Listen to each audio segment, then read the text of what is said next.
page 1, line 49, insert 45, following Masters Plus. Line 3, page 3, line 3, replace Miss Goudreau with Miss Goudreau. Miss Goudreau's with Miss Goudreau. Page 13, line 30, readers should be singular. Page 16, line 47, replace coordinator with director. Page 18, line 39, insert do, following what would we. Do I have a motion to, I'll make a motion to accept the minutes as amended. I'll second. All in favor? Okay, so the motion carried 5-0. And then, should we move on to the revenue and expense update? I'll run through the Oh, you're gonna do the nominations. nominations, Yep. okay. I have a few resignations and a few nominations.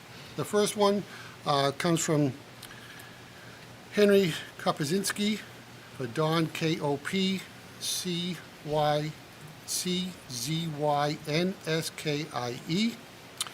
Henry's a music teacher at RMMS and CSDA.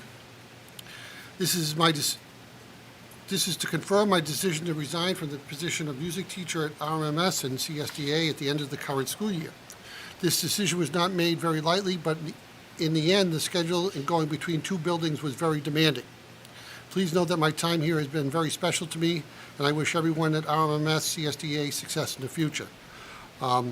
We accept this with regrets. We are going to be looking at the schedule for newer board members. I think it was a year ago, 2 years ago, that we combined the positions to be full-time, because when they were part-time, we were always losing people to full-time positions. But it is a difficult schedule, but Dan and Trish are gonna look at that for the future to see where we can go.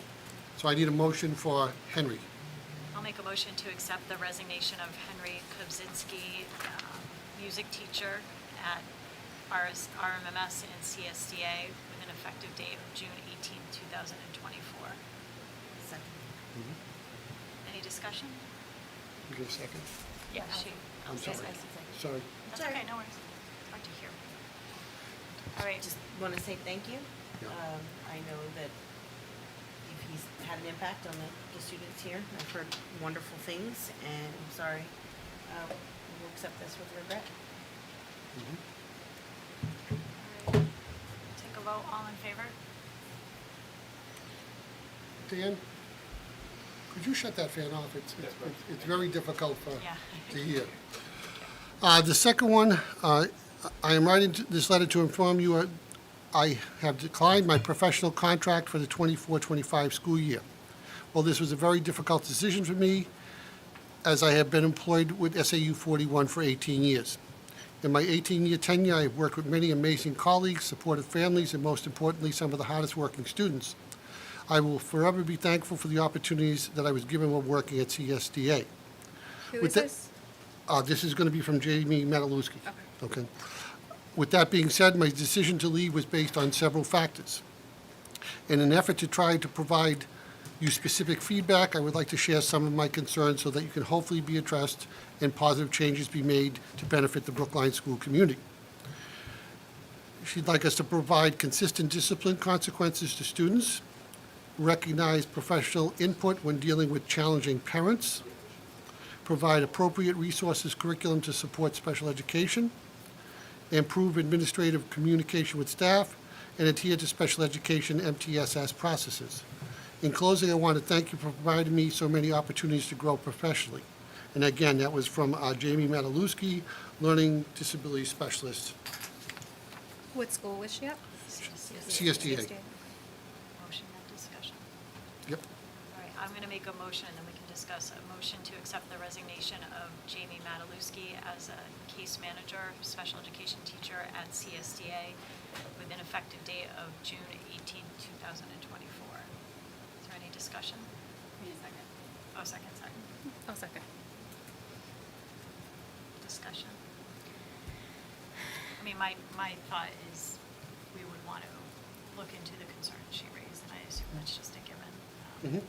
Yeah. Yep, we could look at Doesn't that mean during the June meeting, or we're also going to discuss if we're meeting in July, or we want to take it up before the school year. 'Cause And when I think- said we, I meant you, but we can also do that if you'd like. But I mean, who No, was I- planning on looking into this anyway.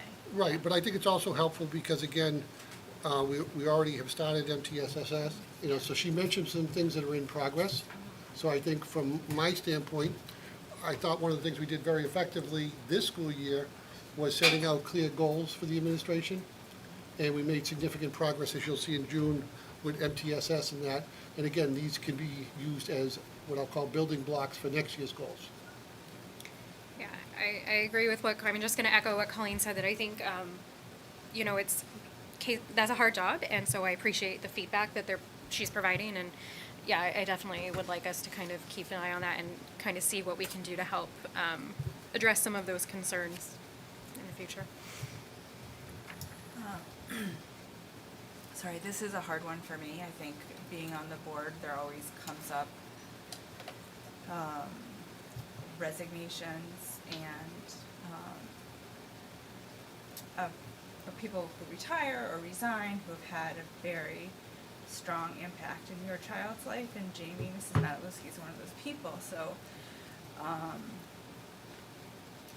this is a huge loss, I think, for CSDA and for the Brookline district, and I think also for the children who go on to the co-op, having had her in their corner while they were at CSDA. And so, even though my vote won't make a difference, I will vote nay to accept her resignation because it's a big loss. Mhm. Any other discussion? Okay, we're gonna go ahead and vote. All those in favor? Okay, so 4 in favor and 1 opposed. Next, this is from Amanda Bent at RMMS. Please accept this letter as my formal resignation from my position as a special education teacher at Richard Mahakian Memorial School at the end of the current contract. The past 11 years at RMMS have shaped who I am as an educator, and I am deeply grateful for the learning and growth I have achieved. I am sad to leave such a wonderful team, but the opportunities for my family created a necessary change. Please let me know how I can help during the transition period. I wish you and SAU 41 the very best going forward. And again, that was from Amanda Bent. So I'll make a motion to accept the resignation of Amanda Bent as a case manager / special education teacher at RMMS with an effective date of June 18, 2024. Is there a second? I'll second. And discussion?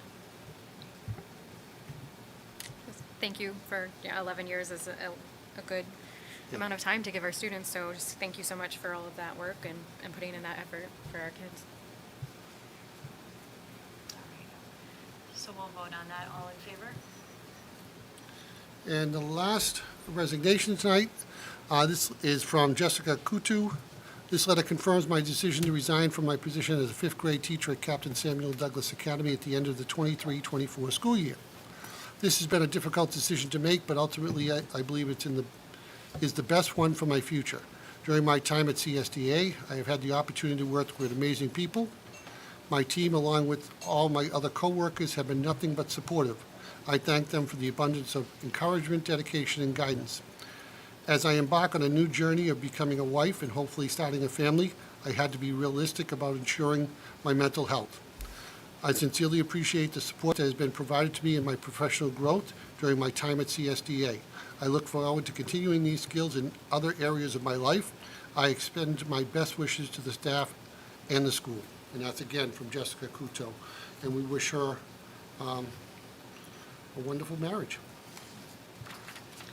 All right, so I'll make a motion to accept the resignation of Jessica Kutu as a 5th grade teacher at CSDA with an effective date of June 18, 2024. Do I have a second? Second. And any discussion? I hope we didn't contribute to our mental health declining. Yeah, I mean, I guess the thing that strikes me, and I think, together with what Mrs. Matlowski raised as concerns, I think it's concerning that a young teacher can't visualize themselves being able to be a wife, a mother, and a teacher and maintain good mental health. So I think that says a lot for me about, maybe it's teaching in America these days and there's not anything local we can do about it. Maybe there's something local we can do about it. So I will accept her resignation with regret and motivation to understand that maybe our work that we thought had been going really far isn't as complete as we thought it was in terms of the culture change. Yeah, I think we definitely have to Yeah. continue to work with just understanding social emotional issues for our kids, but also staff, because if staff aren't feeling healthy, it's hard to keep kids feeling healthy. We want our staff in and of itself to feel healthy and supported. So I just think it's good that we started looking at that and that we just need to continue to do that. Yeah, I'm going to echo that and say that I think we need to continue looking at the culture surveys and we need to think about how we're presenting in the questions that we're asking, because it may be that we're not asking the right questions to get the information we need. Because I'm with Kelly, it does concern me that two letters are mentioning mental health and that impact, and that's not something obviously that I as a board member or a parent want to hear about our schools. So yeah, that's definitely something that I'm going to keep investigating and eye on. All right, with that, we have to vote. All in favor? Aye. Okay, Allison is I going need to to step step out. out. okay, great, thank you. Thank you. Next, I have nominations. First is Ann Bailey, B-A-I-L-E-Y, as a case manager at CSDA. Ann has her bachelor's in psychology from Boston College and her master's in autism spectrum disorder from Grand Canyon University. She'll be joining us at a master's plus 15, step 14, for a salary of $77,719. All right, so I will make a motion to approve the superintendent's recommendation for Ann Bailey as case manager at, sorry, what's this, CSCA, at step 14, masters, plus 15, at a salary of $77,719. Do I have a second? One second. Any discussion?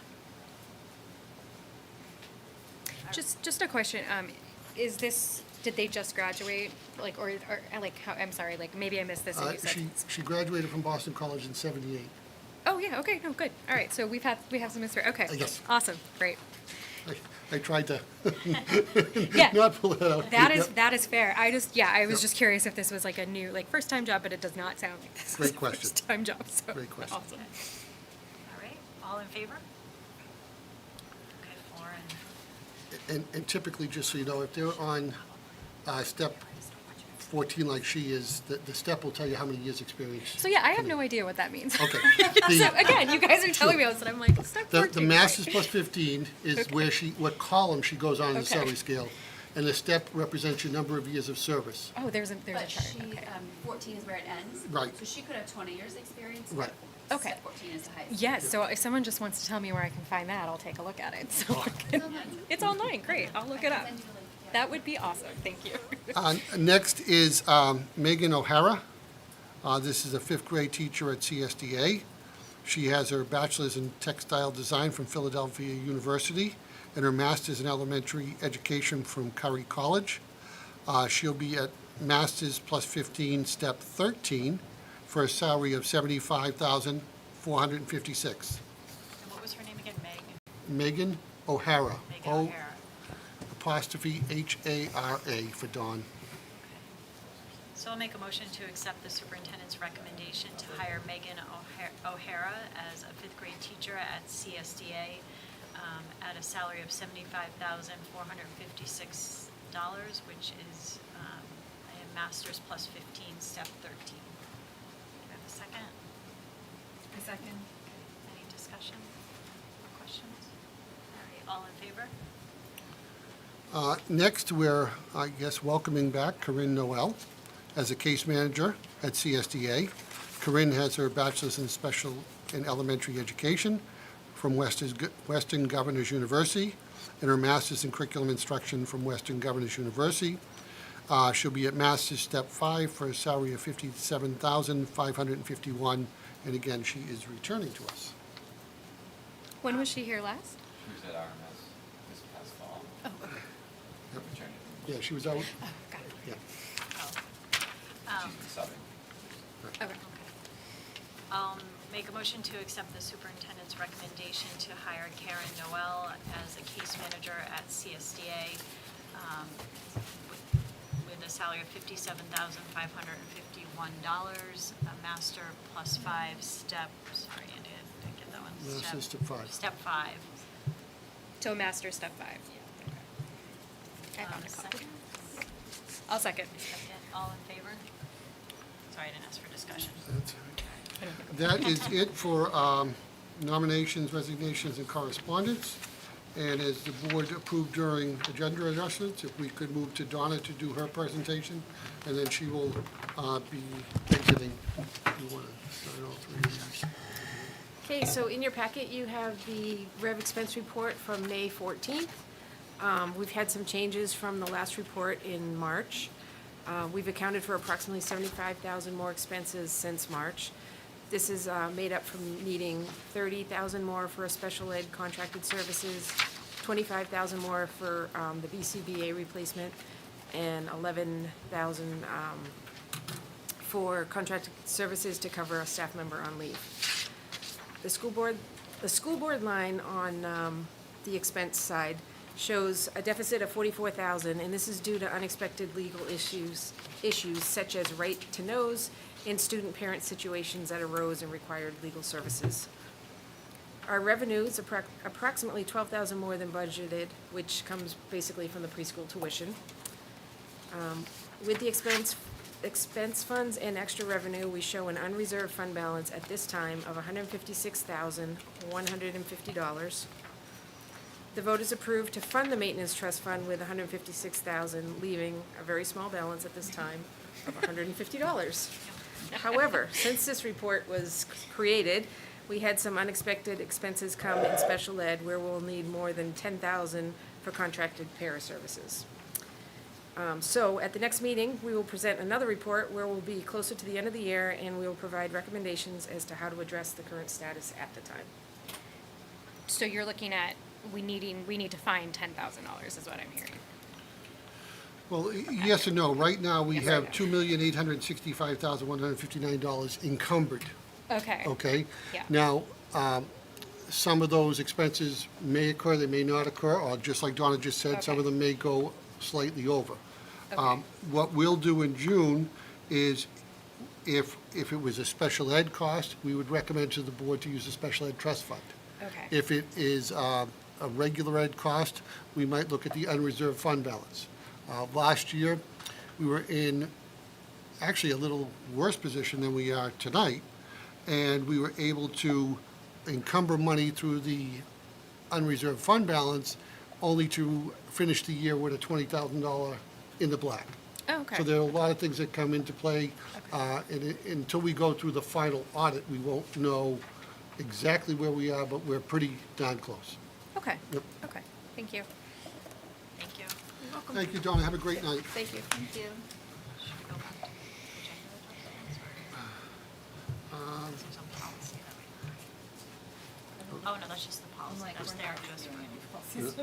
Yeah. So Donna's done, I can do the capital, we'll just move Go, forward. that's right, okay. Uh, Gotcha.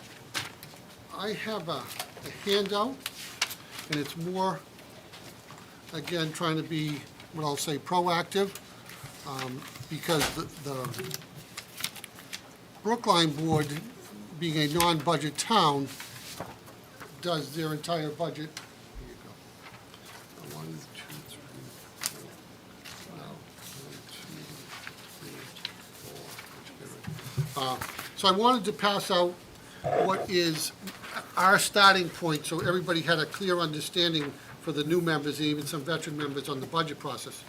So this is the CIP that we just went through the budget for, so you'll see 24, 25 is all allocated. And we keep 2 years prior to the year we're in and a couple years after, so we can make sure that if something had to get delayed or moved, that it doesn't get lost. And then what will happen is, in July, Kelly will convene the first FY '26 budget session, and Gina, Lance, Kelly, and I after meeting with Dan and Tricia, we'll start to look at the 25, 26 items. And some of them will stay in 25 and 26, some will move out to 26, 27, and a lot is due based on a a inventory sheet that we utilize to determine where our assets are. So right now, we could have been, like, we projecting CSDA flooring, all right? And then right below that, we have the parking lot resale at RMMS and CSDA. Well, Lance will make a determination of where we are with those parking lots, and do they need to be done in 26, 27, because that's the budget we'll be looking at, or do we need to push one out or both of them out or things like that. But this gives you kind of everything that we have in terms of what I'll call non-major building projects. There are some significant pieces in there. There's, boiler replacements and things of that nature, but we don't necessarily put the new building in, but we do have a kitchen renovation ultimately at RMMS for 28, 29. So I just wanted to get this out on the table because I think it's important that we have this out, and then you'll understand how we arrive at the process and what ends up in maintenance trust and what ends up in the budget. And in the budget is something that has to be done next year. We've either put it off too long, it needs to be done, or based on our reviews and outside consultants, they're saying it needs to be done during that.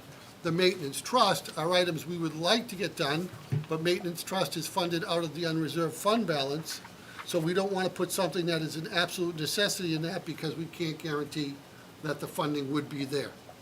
All right? In terms of the ongoing process, this is the yearly process that we use to get to the October, November 1st presentations of the budget and those pieces. So this was just more an informational piece because I know the board last year had requested it, and Kelly does a great job of maintaining it. So this gives us some pieces that we have already completed, which is nice to know that we're making progress. And some of the things you might say, wow, we haven't done that yet. It's been delayed. So can I just ask a question? Yes. So 22, 23, that's already done. Those Yep. have been done. 23, 24, they're being done this year. They would have been most likely done last summer. Okay. 24, 25, that's what we vote, that's already planned based on the budget that was approved in March. This coming summer, most of those. Most of that will happen this summer. So we're kind of looking at 25, 26 and beyond. Right. Okay. And what does the 3 asterisks next to 23, 24 mean? The asterisk, an internal mechanism that will get changed, Okay. okay? And it's usually by the year we're in terms of priorities. Okay. But those just haven't been updated. So this is the one we would have used to plan what was FY '25, correct? Okay. And a starting point for FY '26. Okay. Thank you. Okay? And then I'm going to turn it over to Lauren for the suicide prevention. Okay. Dan, are you going to be my slide for session? Well, you can start here. Okay. All right, good evening. I'll go for my microphone. Good evening, everyone. So this presentation will provide an overview of our suicide prevention and response plan, which is included in your packet. That looks like this as well. This plan is reviewed a minimum every 2 years. So if there's ever any changes that we would like to make in between that time, we can bring that forward, but at a minimum every 2 years. Can you press slide? This is the arrow. So sorry, Lauren, just before. Oh, we can do it here? I'm sorry, I'm not technologically advanced. So can I just ask, are we reviewing it, or are we in the middle of that 2 years, or is? Yep, so this Okay. is the two-year review, so I'm Okay. presenting it to you. We have made some changes Okay. to it since the last time, so we want you to kind of see the ins and outs. Oh, Okay, thank you, Dan. So the framework of our suicide prevention and response plan comes from RSA 193J, which went into effect July 2020. Even without this RSA, students' social emotional needs and well-being are always at the forefront of our work, and as is a priority of the school board. In order to create this plan, we use the 4 elements that our practices need to address per the RSA, which includes annual training, education for students, crisis prevention resources, and partnerships with community organizations. So educating our staff begins at the start of each academic year when the school counselor reviews the building safety protocol with the staff. The staff learns and discusses when and how to follow the protocol, under what conditions the protocol needs to be followed. In alignment with RSA 193J, staff are trained annually, and we use either the NAMI Connect program or the Vector Training K-12 Youth Suicide Awareness. We all must be aware of potential warning signs, therefore the safety protocol chart, so that's on page, that's included in the packet that looks like this. The safety protocol chart is included in every classroom, so every teacher has it to easily reference in the moment. It's kept in the teacher's desk, or it's not posted, but is kept with the teacher. A key component to student well-being is positive relationships and engagement. Adults in the building work with students to foster positive relationships and build on student strengths both in and out of the classroom. The schools utilize the MTSS process to allow time for the staff to discuss student concerns and to consider input from a variety of stakeholders. This includes classroom teachers, school counselors, special educators, service providers, nurses, and administration. This practice supports a holistic view of the students and their needs. Student education is just as important as staff education.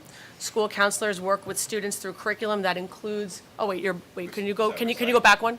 Sorry. Nope, you're good. So a lot of the lesson plans and curriculum include friendship, mindfulness, anger management, problem solving, challenging negative thoughts. The responsive classroom framework that has been instituted this year and that we'll be building on does tie into these preventative strategies as well. You can go now, Dan. Fostering community and student engagement within the school helps the student feel connected. These serve as preventative measures as well. So there's been a lot of movement. We've always had theme days. You know, we focus on school climate and culture, school-wide assemblies, morning announcements. There have been a lot of different components that have been put in place building-wide in both buildings this year, and this is a continually evolving process as we work to make progress in the schools. In addition, we work to compile community resources to be available to families as needed. That is included in this packet when we have to follow this process and intervention, but I'm also going to show where we have them available on our school website as well. So this includes building contact information, outside resources, and some guiding information for potential warning signs for parents. Can you go back to? Yep, you're good, perfect. So as a district with a multi-tiered system of supports, we identify where our prevention measures align within each tier of the MTSS pyramid. These are just a few potential options that are listed here, but this is part of what our process is working on. We've really dived into the MTSS process in a comprehensive way this year, collecting a lot of data. The next step moving forward is to develop next year clear Tier 2 and Tier 3 interventions that are going to kind of tie into groups, tie into different work, and just expand those tiered supports. So Tier 1 is your universal supports. That's what I talked about on some previous slides, where you have your more universal options, classroom and building culture, open houses, activities for the whole school. Tier 2, just a couple of examples, you have counselor check-ins, we could have lunch group, we could have quiet lunches. And Tier 3, you can look at Section 504, IEP supports, school psychology services. So if you go to either school, to the homepage for RMMS or CSDA, and you click on resources, you will see a tab for the counseling office. And Dan, you can go to the next one. When you click on the counseling office, you will see, and this is connected to both schools' web pages, you will see the school counseling contact information for the RMMS school counselor and the CSDA school counselor, as well as the link to this prevention plan, as well, the one that's currently in place. You'll be approving this one, and the resources that we provide to families. Dan, go back one more. These resources are also found on multiple places on our SAU, on the website, under the district office, under student services. All 3 districts' plans are there, as well as the resources. Under the family portal, under the documents and resources tab, you will also find the plans. So we have them in multiple locations, and they're all linked together. Okay, Dan, now we're good. Okay, so this is the actual intervention plan itself, should a student express an intent to harm themselves or others. And this goes into more detail in this packet that you have, but I'm going to summarize it here. So this slide provides an overview of this process. It is important that the person reporting the intent does so in real time. So if a teacher has a student who says a concerning comment or writes about something that is concerning, they will, call down to an administrator or the school counselor in real time. A student is never left alone when there is a concerning comment made or written. The school counselor and administrator will meet with the student to hear what the student is feeling. Parents are called, they come in and meet with the school counselor and the administrator to discuss being seen by a licensed mental health practitioner before returning to school. Resources and phone numbers are provided to the family, and that's included on our safety forms that are in this packet as well. So you can see that process. Or at times, if a student has an outside therapist, they can see their own outside therapist as well. Upon the practitioner's clearance to return, a re-entry meeting is scheduled. On this slide, it just shows some options to see a licensed practitioner, and a list of resources are provided on the safety forms also. So they can go off-site, there are some options for on-site, and then there's walk-ins, emergency rooms, et cetera, as well as outside therapists. Okay, one more. So once the student is cleared to return to school, there's a re-entry meeting. That re-entry meeting would typically include the parents, the school counselor, the student, the administration. They meet and discuss any recommendations that the outside practitioner may have made, and then talk to the students and families about, and parents about, what we can provide as supports during the school day, to help that student.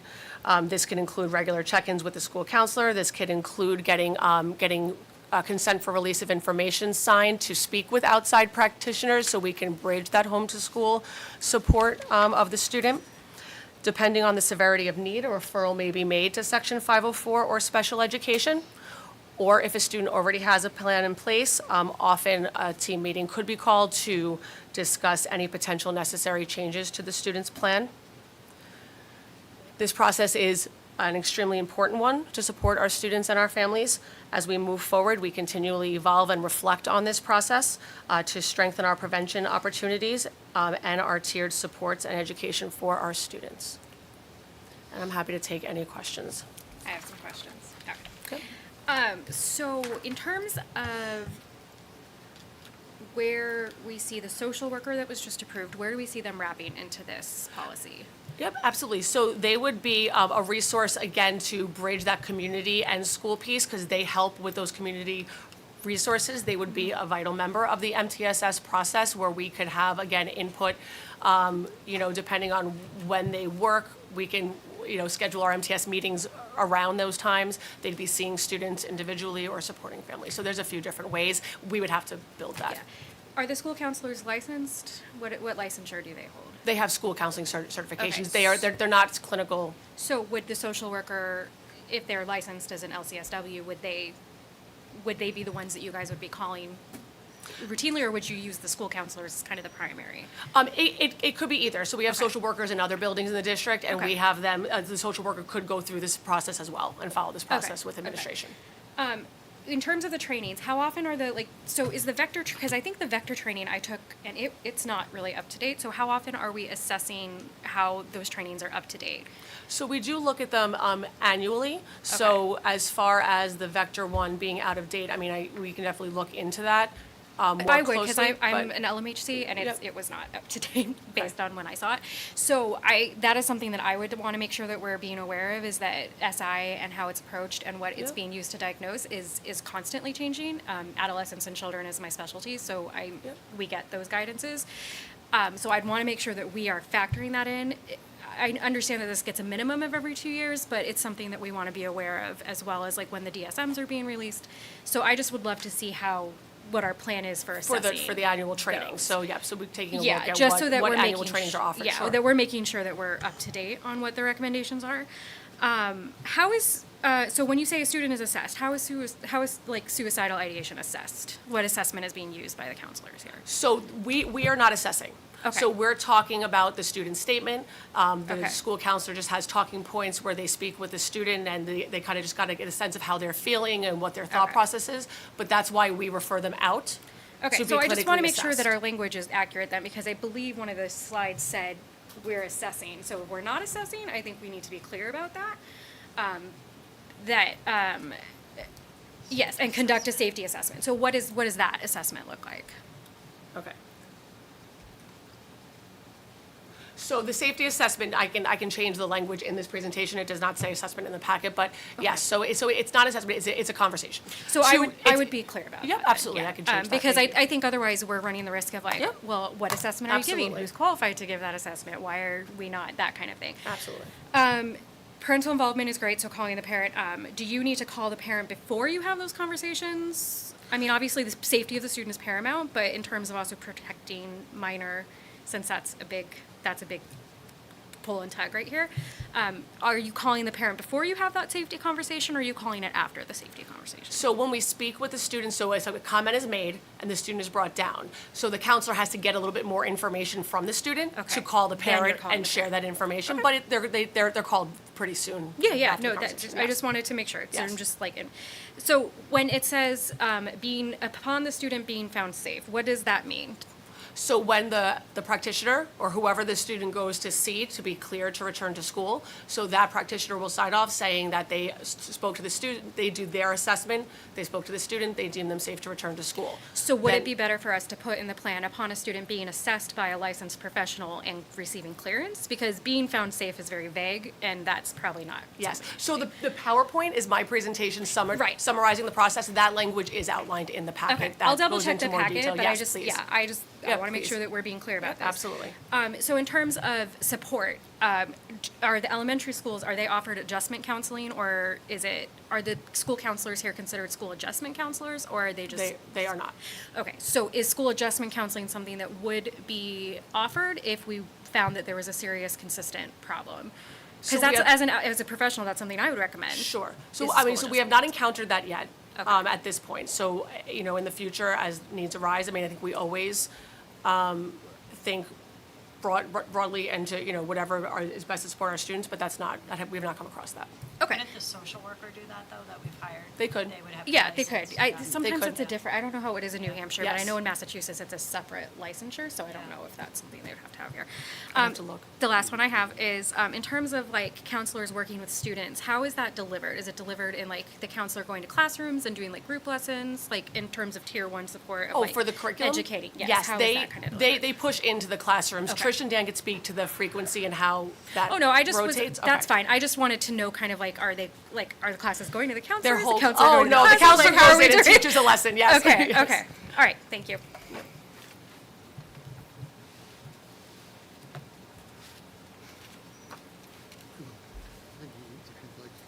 Public input. Oh, yeah. Close the public input at 7:55 PM. And then, with the board's permission, I'll go into the literacy grant. Well, before she takes the mic, 'cause she's gonna get to steal the show, but I'd like to publicly recognize Gina and Christine Height. Christine is the Assistant Student Services Director. Mid to late April, we found out there was a grant opportunity in the area of literacy. It had to be in by May 19th, and they would select 8 districts to do this pilot. And because of Christine and Gina's work involving a team they already had in place, I will turn it over to her so she can share the good news. Sure, and you're being kind because I just know the grant process, but Christy knows everything else with knows her me. 2 PhDs in literacy. So, a district-wide assessment of current curricular resources and needs occurred in the beginning of fall of 2022 within literacy, and we revealed that our curricular resources vary widely with respect to the strength of evidence-based and literacy skills taught. So the district's literacy leadership committee, which is composed of teachers and administrators from both schools in Brookline, both of the schools in in Hollis and then in the co-op as well. So they determined that there was a need for a knowledge building curriculum in order to improve overall language literacy and comprehension development in our students. So we were looking for a tier 1 literacy curriculum. We did extensive research, looked at just about everything, and then identified various districts within our region that we could drive to, that we could speak to, who either have implemented some of these selected tools and resources or we're currently piloting. So we sent the team out to Londonderry, who was currently piloting both of our top programs. And there was a clear preference, I would say, for one versus the other. But as you recall, we were in the middle of the math professional development and the math program implementation for next year, and there's only so much money in the budget to do this, and there's only so much capacity for our folks to take on new things. So when the districts decided that K3 was going to utilize a new math program that was very different, and then 4 through 6 was going to upgrade the existing math program, which really wouldn't involve a huge shift, we decided to conduct an experience of one of our new selected programs this year, and so we're in the middle of that experience. But the question is, where are we going to fund literacy materials for future implementation? So Christine worked her magic, and we are fully funded for K to 6 for literacy materials, which include also professional development for our teachers. So how that will be rolled out will be in a way that is conducive to the sanity of our teachers, with a range of, their input in terms of what that looks like and what grade levels will roll it out at what time. But we're very fortunate because we're typically not eligible for state funds, just based on our community, our demographics. So this was great work by Christine, and I'm very excited. So, Just to give you the magnitude, it's $42,519.87 for RMMS and $23,223.10 at CSDA. So the two of them have secured $65,842.97 for literacy next year. That's awesome. yeah. Thank you. That's amazing. Yeah, they did a really nice job. Thank you. I'd just like to say thank you. It's a huge win. I know grant work is really tough and involved, so anytime we can be involved in that process and then come out successful at the end, it's time well spent, and so thank you. It means a lot. Then the last topic under discussion for tonight was just putting it on the table. We have traditionally not met in July, and I'm just trying to determine if that is the case. And then we'd also like to just confirm a June 19th date, which is actually the third Wednesday, not the fourth. And we're asking for that because you have the superintendent's conference the fourth Wednesday, as well as it's a prime vacation week going into the fourth for the administration. So on the 19th, what will happen is I will come to Brookline, and Gina will go to the co-op, which was what was already on the calendar. And then we can finalize if we'll be meeting in July. At that point, we did have a meeting last year that focused primarily on our MTSS. We're going to get an update in June from Dan and Tricia on that work, and then the board can decide. But we do have some complications this year around vacation schedules, so I'm sure if the board wants to meet, we can make it happen. It might just not be on a traditional day. I know I will be on vacation the week of July 21st. So I'd just like to say that we did meet in July, right, last year. And it was, I think, fortuitous, just because I think we had a lot of students moving into the district, and we needed to, kind of talk about, if I'm remembering correctly, kindergarten and hiring a new teacher and things like that. And so I have faith that, all of these things can work without our input, but it is just nice, I think, to meet in July for in case anything does come up. So I would be in favor of meeting in July and being flexible with schedules. When does I guess my question is a new board member is when do we typically need to start thinking about budget? When do we need to start that? We usually today? move into, we will start as an administration in Okay. July with our work. Okay. And then we usually bring I'll say, the 30,000-foot overview in August, September. And then you start to get spreadsheets and new item sheets October, November, and December. Okay. With a finalization in December for the January public hearing, and then on to deliberative, and then Okay. annual meeting. So it sounds like July might be helpful too, just to kind of It- be identified, hey, there's a big budget item, or we don't have specifics, but heads up, this is Yeah. that, is that helpful in July? It can be. I just Okay. know that, I think we had a good meeting last year, but we had specific topics. Okay. And I'm just putting it out there. Yeah. And again, the other thing we could do is we could have a meeting, but limit it time-wise. Yeah. You know, just, or you could have a meeting at a non-traditional time if people were around too, you know? Yeah, I was thinking that maybe we could think about and look at strategic planning. I know it's not everyone's cup of tea. I know I love it, love it, love it. But, it just seems like the summer in higher ed and probably in other places is a time that we look internally because we don't have as many external needs for, students and teachers at the time. And so that would be, I think, my recommendation would to have July be focused on internal things like strategic planning and CIP and any board governance that we want to discuss. Also, too, just to put a plug in, I think in August we did a meeting with New Hampshire School Board Association, and it was really, really helpful. So I don't know if we could maybe also think about doing that for August. What we'll do is, I'll try to put something together for June, and then we can determine schedules and availability, and see if we can arrive at a date. And it may be a date where it's not the full board, just because of people's schedules, but it will still allow us to have what I'll call those 30,000-foot discussions, which are always helpful. Yeah. So thank you very much. Colleen, I'll just send you my And dates I that I'll think- be, I'll send you my I July guess I'm dates, also 'cause I in won't be favor here of a at the July June meeting. So board if I meeting, send you the just dates. because I do think that, Yeah, that's great. we're gonna get, I guess, next month, we're gonna get the MTSS Yep. report from Dan and Trish. And I think in light of some of the concerns that were Yeah. raised in the resignations, we'll probably talk about them more in June, but I imagine there might be action items that the board wants to follow up on. So I guess it Yeah. is sort of a nice time to have a sort of meeting that's, we can focus on whether it's the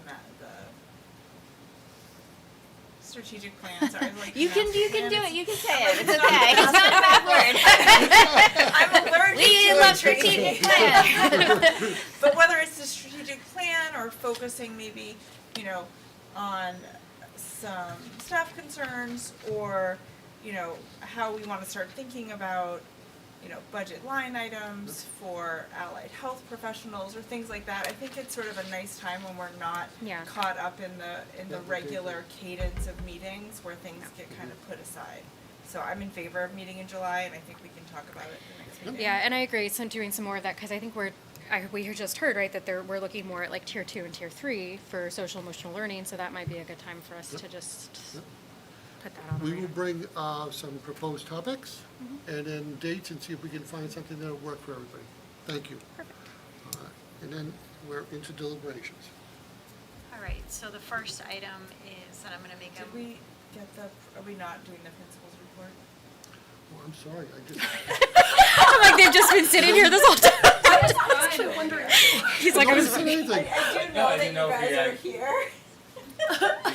We can run through it really because quick. Dan's sitting there literally like, why am I here otherwise? No, this, Dan's like, I did kind of get the board ready for your, was the smart board for your report? no. No, that was Elise Lawrence. I can't do I, technology. I apologize, with the agenda adjustments, I just I missed didn't it. even notice Yeah. that. This is an amazing report. We'll just run through it really quick. Our enrollment continues to stay pretty level. We we have a few students that have moved out of district recently too, but we've also had a ton of students move in wintry months, but just recently we've had a few students leave our district. But we've had a really exciting month of May. Since we last met, we had Teacher Appreciation Week. Just wanted to thank the PTO and all the families that helped make cards for our teachers and support the different events that we did throughout the week. Our staff, our teacher and staff they felt appreciated, and we thank the community for supporting us. We recently completed New Hampshire SAS for grade 3, and CSD is also doing their SAS. We are currently in the makeup phase at RMS, but we'll be done this week. And I just want to congratulate all the students for their hard work. They did a tremendous job working through the test, really taking their time, and also kudos to our third grade teachers for prepping the students. They recently held a New Hampshire SAS night for third grade families, which was really well attended, just to get an idea of what testing is like at the third grade level, because it's their first time taking a state test. And then we created a plan for the students to, throughout the winter months, learn the modules and learn the tools that they have to use for the test. So just thank you to our third grade team and also to all the proctors to support the students during that time. We're currently doing Ames web testing at RMS. That's our progress monitoring and benchmark testing to see the growth that our students have made since the fall, and we're seeing some really wonderful results. And the students are just troopers. They go with the flow, they do their best, and the staff that work with them are very encouraging, so I want to thank students and the staff. We've had a lot of fun activities sponsored by the PTO, and some of those events were grade 1 did Eyes on Owls presentation recently. We've been doing that for years, and the students had fun, having the different owls come in, and then also looking at owl pellets. So a lot of good stuff there. That's great. Grade 3 recently did their geodomes presentation. We had a gentleman from Connecticut come, and he's been doing this for years with our grade 3, and they've been learning about hemispherical polyhedrons and making different polygon shapes. And that was a fun event out on our leach field, behind the dumpsters over there. And made sure we did tick checks and everything. We were good. We recently had a Stone Zoo field trip for grade 1. That was a great trip, really well done by our grade 1 teachers. The students had a blast, and we basically had the whole field trip to ourselves. It was really nice. But the students were well behaved, really represented our school well. Wanted to thank all the families that came. There were a lot of parent volunteers, almost to the point where we had like small groups of like two kids to per parent. It's like a nice ratio. Grade 3 had a wonderful presentation yesterday. We had a historical woman presentation who came in and presented as she was Amelia Earhart, and that was a nice segue for our third graders for their biography project that they're working on.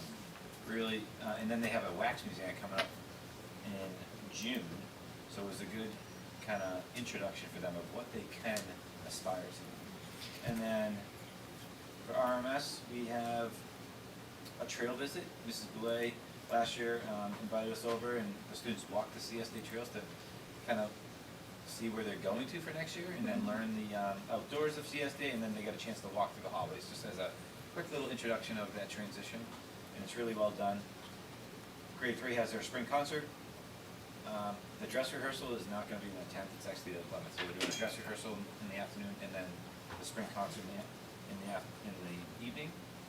And then we have field day on June 14th, and again, that's a really awesome event. Mr. Morris does a great job, and our staff helped the setup and helping with events, and then thank you to all the families. But overall, we've got a lot of fun weeks ahead of us, and I'll turn it over to Thank you. Same thing at CSDA. It's been very busy. We have also just finished up the SAS testing, and grade 5 got the extra benefit of being able to do their science testing as well. And I agree with Dan. The past couple of years, we've been putting together schedules at CSDA for the teachers to look at the modules. And again, it's just, looking at refreshments. It's not teaching to the test. It's giving students confidence in understanding what a question is on the testing and how to differentiate and try to see those areas where, I have to look at it. I have to, be mindful when I'm reading a test, and not get nervous and not be afraid, and understand that it's really just testing your knowledge that you already have. So I think, hopefully we'll see a lot of progress in that. But the biggest thing is I didn't see the level of anxiety of students during the testing. I'd check with them at lunchtime, and they'd all be like, "Oh, yeah, it wasn't too bad, Mrs. Goulet." I'm like, "Okay, it's pretty good." So I'm looking forward to seeing that. I'm especially looking forward to see how we did on the writing, which we took in March, because the students seemed excited about, maybe it was just the topics that they presented. So that was nice to see. We are going to be doing our Ames Web testing again. That's for the spring. We'll be doing that, starting that next week for both math and reading. And as far as May is concerned, we have, they had the district-wide band concert on Monday night at the high school. They did a phenomenal job, and I even received a couple of emails from parents saying, "Wow, it's amazing," and some of them got to see other students or either family members or neighbors of older students that were there playing, and they're like, "Wow, it's unbelievable, the talent that these students have." So it's nice to see the progression. So I really want to thank Adam Wallace for supporting us and coming to teach our students at CSDA the various instruments. We, on this Friday at 9:30 a.m., we are having our traditional Memorial Day program, so we're looking forward to that.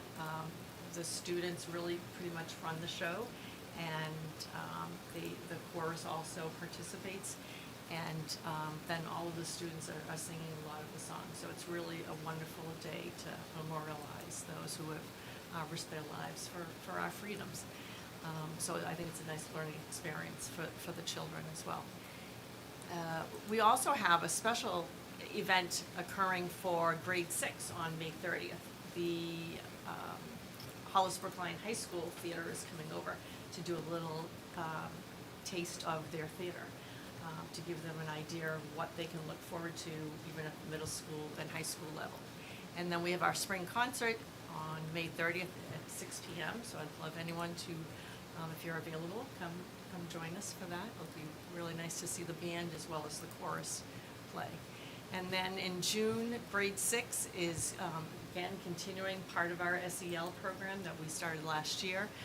They'll be attending the Brown Center up at UNH, so it's kind of a culmination of the year for them. So that'll be a great event. And CSDA has their field day on June 13th. And grade 6 will also be having a step-up day to the middle school from 12 to 1:30 that's also on June 13th. So that will take place after the field day. And then we'll be having the grade 6 promotion at 6:30 p.m. on June 17th. Thank you. Lots going on. Actually, I'm sorry, one more thing I forgot to mention, I just realized that we have pictures in the report, is that we did have Squam Lake Natural Resource Center come for the 5th graders, and they brought various animals, so that was really nice for them to see. But I think one of the great things that occurred was the CSDA STEAM Fair that occurred the first week after vacation. And it was just wonderful to see all the students and their creations, and they really got excited to share it with everyone, and to see all the parents and families come and see the demonstrations. So it was really a wonderful event. Thank you. Thank you. I was just gonna say too, I think, I was trying to find out what day it is, but, someday during the week of June 4th, the seniors are gonna be coming to June 3rd, is it? The seniors, I think this is the first time that the high school is doing this, where the seniors are gonna come to the elementary school. They've done it years Oh, they past, have? too, yeah. Okay. But it hasn't been in recent years. Oh, okay, yeah, Yeah, they have the option to come and visit, walk the hall. yeah. Right, so they'll be coming to CSDA, and actually I'm glad you brought that up, because we were kind of finalizing some things yesterday, and a shout out to the PTO, because they're going to provide some juices or water, and a little kind of like a snack to go when they come. And right now, from what I understand, we're having approximately 40 graduates come to CSDA that Monday morning. So, and then afterwards, they'll return to the high school for their graduation practice. So it'll be really nice. Yeah, I agree. That'd be good. Now we're back to deliberations. All right, so deliberations, first up is to see what action the board will take regarding the compensation discussion that was had during the non-public session. So I'm gonna make a motion to approve the superintendent's recommendation for compensation of non-union and administrative personnel. Is there a second? I'll second that. Is there any further discussion? All right, then we can vote. All in favor? It's 4. Any opposition? Obviously not. Okay, so 4-0, that motion carried. The next item is to see what action the board will take regarding authorizing the superintendent to hire, terminate, and accept resignations until the August 2024 school board meeting. I think we should do this. I'll make the motion, then we'll discuss. But I'll make a motion to authorize the superintendent to hire, accept resignations, and terminate staff until the August board meeting and require notification to the board of such actions. I'll second that motion. Any discussion? I was just gonna say that I know we're planning a July board meeting, but that I think we should have this as a backup regardless, so I definitely think this is important. Yeah, we've put this in place in the other districts only because right now it's such a competitive market, and I'll use a real example. We finished chemistry interviews today at the high school, and the final process of the interview is the administration meeting with the candidates. And obviously, I authorized Gina to offer the top choice, just because they are getting multiple offers, and that was the case this morning. So at least they're leaving knowing they have a job, and if they have any questions. It's not something that we've always done, but I think it's imperative right now, because if I have to tell a candidate that I can't take action until June 19th, they're going to have other offers. How would you notify, would you just shoot us all an email, or how would you let us know? Well, in the June meeting, I would read them out. Okay. Just like I do now, math is step 15, this is the salary, this is who it is, their degrees. Okay. If we meet in July, I'll do the same thing in July. Okay. But typically, we hadn't been meeting in July, so then in August, I'd bring them all up. Okay. If it's a wealth of candidates, if we're hiring multiple positions, I will send it out in email, just so you're Okay. not surprised. Okay. Did I get a second for that motion? Kelly. Kelly Kelly seconded did, it, okay. All right, so all in favor? Thank you. 4-0. And then the last, I could say last in case there's something on the other side. Oh, it is the last. So to see what action we will take regarding the state literacy grant award for RMMS and CSDA. So I'll make a motion to approve the acceptance and expenditure of state literacy grant funds in the amount of $42,519.87 for RMMS and $23,223.10 for CSDA. Is there a second? I second that. Any further discussion than we've already had? Again, just Thank thank you, you. yeah, and- that's awesome. Yeah. And hopefully the taxpayers thank you too. I as a taxpayer, thank you, right, for finding funds that don't come from our tax bills. So, Yeah, It's huge. absolutely. So great. Thank you. so thank you. All right, we can all, was there a second? Yeah. Okay, sorry, I'm getting It tired was Kelly, here. yeah. All right, all in favor? 4-0. I just have Alright. one question before we adjourn. Do we have to vote on the suicide prevention plan, or are we just, no, next month? Okay. We try not to force a vote on something that big Valid. the month we do it. So it's a Yes. rare exception, we might come to you and say, we're stuck, we need this. Okay. But as much as we can with policy or something like that, we're gonna give you multiple months also, because then you may get feedback from the community. Okay, perfect. So if, I want to really read through it and look at some of, so can I email you once I That- do I that? think so. Okay. That's Just with fine. some, because I was looking through it and there are some language changes that I think would be beneficial, so I just want to make sure, Yep. who do I email that to? To me Just to directly. you? Yeah, Okay, cool. that'd be great. I was like, I don't want to step on any toes, but. Grateful to have your expertise I on the think, board, I Johanna. think I heard you wanted to run the committee next year, Lauren. Yeah. No, that is not what I said. I did not say that, but I'm happy to look over I the policy. tried. You tried. A plus for effort. Not so good as co-op chair Solon at yeah. voluntelling. No, because I'm early for things now. See, this is, I learned from that one. Okay. I would So like to make a make a motion to adjourn. I'll second that. All in favor? Thank you, everybody. Have a Thank great you. night. Thank you.